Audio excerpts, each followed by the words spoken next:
రోజు డాక్టర్ బాబా సాహెబ్ అంబేద్కర్ గారి జన్మదినోత్సవాన్ని పురస్కరించుకొని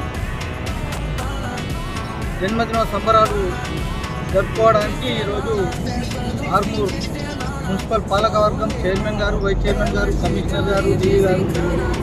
అలాగే దళిత ఐక్య సంఘ ప్రతినిధులు, అంబేద్కర్ సంఘ ప్రతినిధులు అందరం కలిసి ఇక్కడ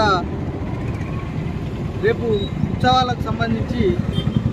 ఏమేమి సౌకర్యాలు అవసరం ఉన్నది పరిశీలించడం జరిగింది. కొంత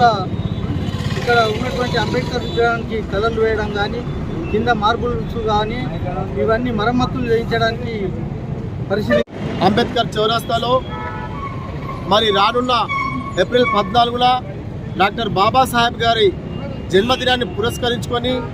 అట్టి జన్మదినాన్ని ఘనంగా జరుపుకోవాలని మరి మా ఆర్మూర్ టౌన్ దళిత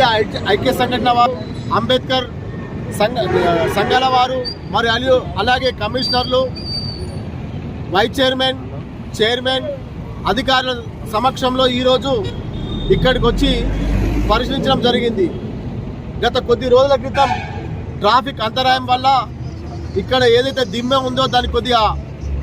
డ్యామేజ్ అవ్వడం జరిగింది. మరి అలాంటి డ్యామేజ్ను పూర్తి చేయాలని, అలాగే ఇక్కడున్న కొన్ని మౌలిక వసతులు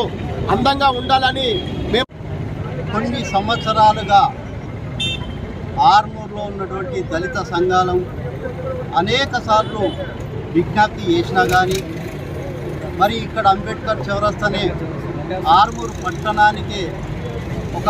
బండి తెచ్చినటువంటి చరిత్ర గల ఈ చౌరస్తా తెలంగాణ ఉద్యమంలో ఈ చౌరస్తాని అతి కీలకంగా వ్యవహరించిన తీరు ఇక్కడి నుంచే తెలంగాణ ఉద్యమం మొదలైన సంగతి ఇక్కడ ఆర్మూర్ ప్రాంత ప్రజలందరికీ తెలిసిన విషయం. ఈ సందర్భంగా మొన్న మన మున్సిపల్ చైర్మన్ గారిని మరియు వైస్ చైర్మన్ గారిని, పాలక వర్గానికి మరియు అధికారులకు అందరికీ మేము అంబేద్కర్ చౌరస్తా